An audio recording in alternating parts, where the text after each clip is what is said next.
TWR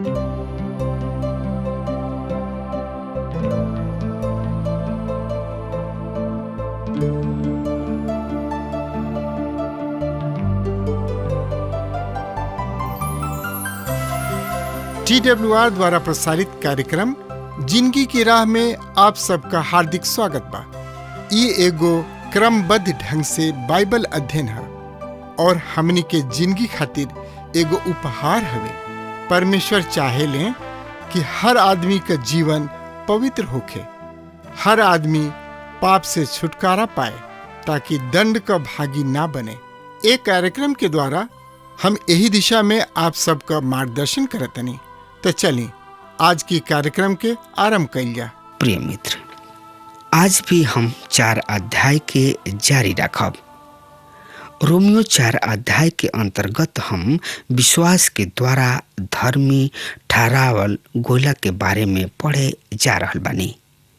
पिछला अध्याय में हम देख ले रहे कि परमेश्वर अपना भक्त इब्राहिम के कार्य के आधार पर ना बल्कि विश्वास के द्वारा धर्मी ठहरौले।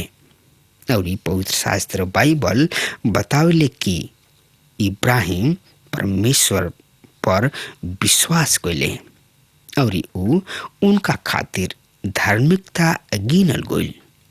पवित्र शास्त्र बाइबल के मतलब है यानी कि तात्पर्य है परमेश्वर की वाणी यानी कि परमेश्वर की आवाज। पवित्र शास्त्र बाइबल कहले परमेश्वर कहलन परमेश्वर के भक्त इब्राहिम के धर्मी कहतानन। हम देखने हैं कि इब्राहिम परमेश्वर के व्यवस्था से पहले रहन और विश्वास द्वारा धर्मी ठहरावल गुलन। 6 और 8 पद में हम राजा दाऊद के बारे में देख ले रही जा। दाऊद व्यवस्था के अधीन रहन और व्यवस्था उनका के उद्धार ना कर सकल और व्यवस्था पाप से छुटकारा ना कर सकल, पर दाऊद भी कर रहल बाणे जेकर अपराध क्षमा कइल गइल और जेकरा पाप के परमेश्वर लेखा नालेस। ए तरी राजा दाऊद व्यवस्था के अधीन होखला के बावजूद भी परमेश्वर के अनुग्रह में विश्वास व्यक्त कर रहल बाणे। दूसरा शमूएल 12 अध्याय 13 पद के अनुसार परमेश्वर दाऊद के भी निर्दोष ठहरावले। उत्पत्ति 15 अध्याय के 6 पद के अनुसार परमेश्वर इब्राहिम के विश्वास उनका खातिर धार्मिकता गिनल गइल। तो ई कैसे संभव भइल? तब हम आज 10वां पद से अपना कार्य के शुरू करे जा रहल बानी। 11 से 15 पद हम देख रहल बानी कि अपना दास इब्राहिम के प्रतिज्ञा खतना के प्रथा के शुरू करे से पहले दिहल गइल और इब्राहिम केवल विश्वास कइलन, केवल विश्वास जेकर कोनो चिन्ह ना और ना प्रमाण रहे। मित्र, त एकरा बारे में जानकारी खातिर रुआ हमरा संगे अपन पवित्र शास्त्र बाइबल निकाल लिहनी। हाँ, तो उनमें देखी रोमियो के पत्री 4 अध्याय 11 पद से लेके 15 पद एह तरी से बता रहल बा। सुनी, उनका के खतना के चिन्ह मिलल जे विश्वास कइले ओ धार्मिकता के छाप ह जौन की खतना रहित दशा में भी ओकरा में रहन।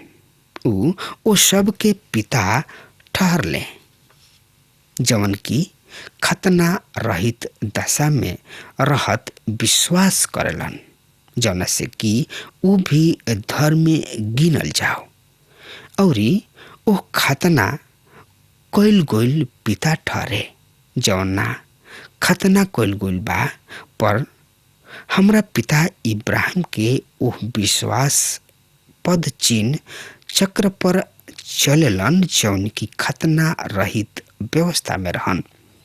काहे कि ई प्रतिज्ञा कइले रहन कि ऊ जगत के बारिश हुई हैं। इब्राहिम और उनकर वंश के व्यवस्था के द्वारा ना बल्कि विश्वास की धार्मिकता के द्वारा मिलल। काहे कि यदि व्यवस्था वाला वारिस बाणे तो विश्वास व्यर्थ ठहरल और ई प्रतिज्ञा निसफल भइल। काहे कि व्यवस्था क्रोध पैदा करेला, पर जहाँ व्यवस्था नइखे उहाँ उल्लंघन भी बा। ए कारण प्रतिज्ञा अनुग्रह के अनुसार से मिलल, जना से कि सब वंशज खातिर निश्चय हो जाए, ना केवल उनका खातिर जे व्यवस्था वाला होके, पर उनका खातिर भी जवन इब्राहिम के समान विश्वास वाला बाणे, जौन कि ऊ हमनी के सब पिता हमें। जैसे कि लिखल बा, हम तोहरा के बहुत जाति सब के पिता ठहरौले बानी। उनका नजर में जौना पर वो विश्वास कइलन, अर्थात परमेश्वर जौन की मृतक सब के जियौलन और जौन चीज है नइखे ओकर नाम मान ऐसन ले माना उहे हमें। ऊ निराश में भी आशा रख के विश्वास कइलन, ऐसे कि ऊ वचन के अनुसार जवन कहल गोइल रहे ऊ बहुत जाति सब के पिता हमें। ऊ जवन की 100 बरिस के रहन अपना मुअल जैसन शरीर और सारा जौन की उनका मेहरारू रही, जौन की वाचा होखे के उम्र ना रहे, तथा सारा के गर्भ मरल दशा में जानला के बावजूद भी विश्वास में कमजोर ना भइले। प्रिय मित्र, विश्वास के छोड़ और कोनो योग्यता ना हो। रउआ देख रहल बानी इब्राहिम किने कुछौ ना रहे जेकर ऊ आभास करस, ऐसन कुछ ना रहे जेकर की ऊ देख सकस, सही में कुछ भी ना रहे। और यह विश्वास महत्वपूर्ण बा। इब्राहिम के पुनरुत्थान में विश्वास रहे। 20 से 25 पद एकरा बारे में एह तरी से बखान कर रहल बा। सुनी, हम पढ़ रहल बानी।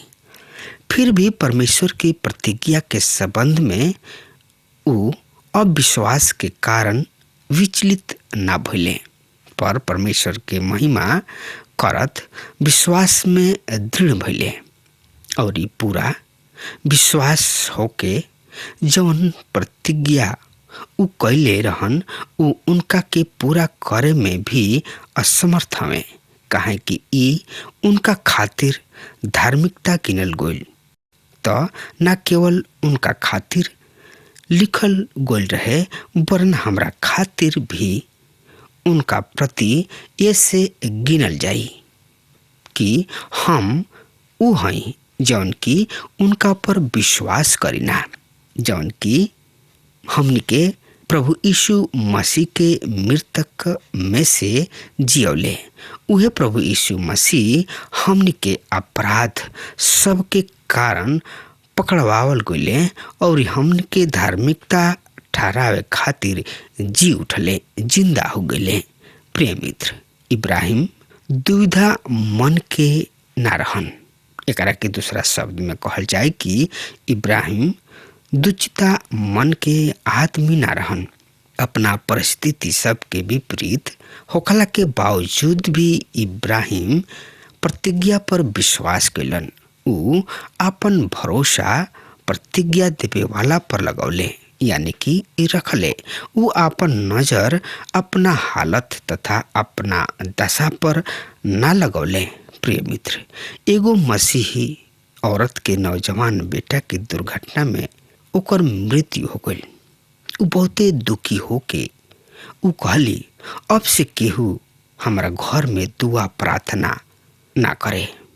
मत करे। हम सबसे कहब कि परमेश्वर केहू प्रार्थना ना करे।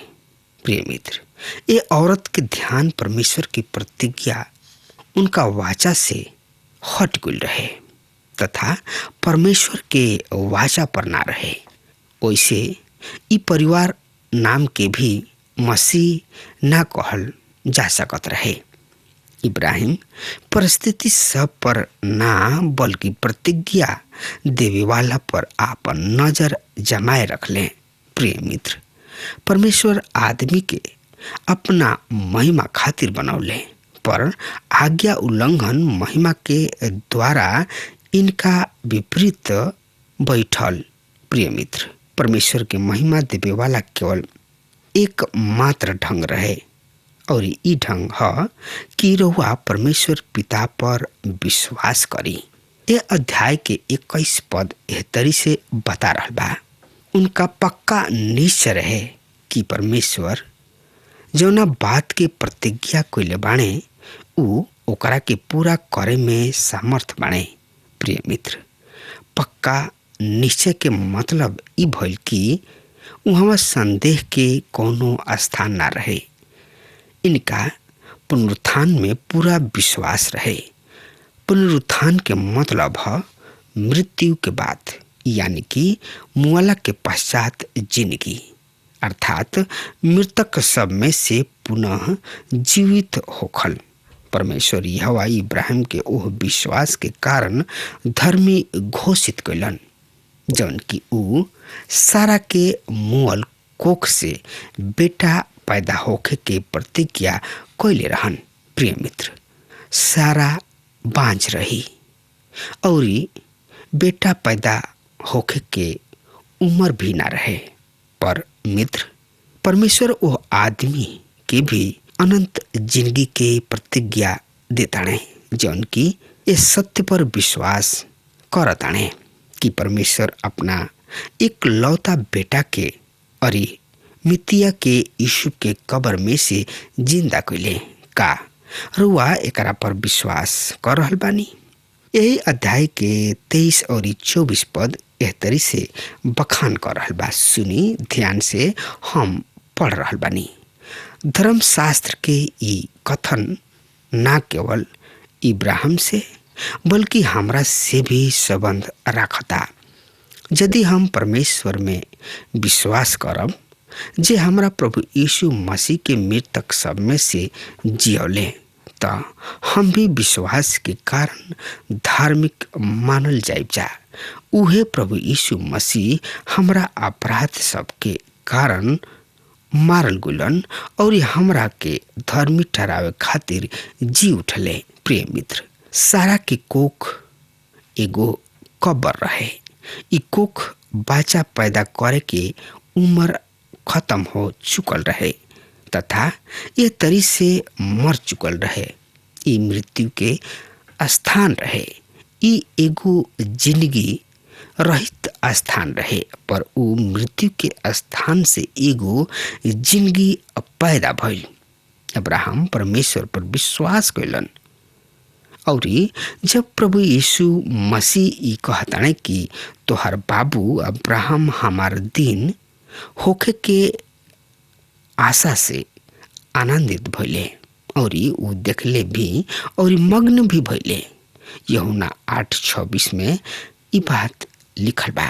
प्रिय मित्र, जौना तरी इब्राहिम विश्वास द्वारा धर्मी ठहरावल गइलन, वही तरी हमनियों के भी ओह धर्मी ठहरावल जाइब जा। मित्र 25 पद के पढ़ लिहल जाओ। एह तरी से लिखल बा, ऊ हमनी के अपराध के कारण पकड़वावल गइलन और हमनी के धर्मी ठहरावे जाए खातिर जियावल गइलन। प्रिय मित्र, ऊ विश्वास जेकर फल धार्मिकता है, ऊ केवल मसीह के मृत्यु में ना बल्कि ऊ पुनरुत्थान में भी हमें परमेश्वर उनका के धर्मी ठहरावेलन जौन की मसीह के मृत्यु तथा पुनरुत्थान में विश्वास राखेलन। प्रिय मित्र, का रउआ विश्वास करीना? प्रिय मित्र, अगर रउआ हमार बात सुन रहल बानी त आजुए यही घरे प्रभु यीशु मसीह के चरण में आई और अपना पाप के स्वीकार कर ली। प्रभु यीशु मसीह महान हमें, ऊ उद्धारकर्ता हमें, ऊ सत्य मार्ग और जिंदगी हमें। उनका बगैर हमनी के स्वर्ग में नहीं जा घुस सकत। ऐसे रुआ अगर हमर बात अच्छा लागता, बढ़िया लागता, तो प्रभु यीशु मसीह पर यही घड़ी अपना पाप के उनका सामने मान ली। प्रभु रुआ के अपन हाथ फैला के बुला रहल बाड़े। प्रभु दुलार प्यार करे वाला प्रभु हमें। ऐसे रुआ चाहे कतनो पापी होखी, प्रभु रुआ से प्यार करलन। ऐसे रुआ के बुला रहल बाड़े।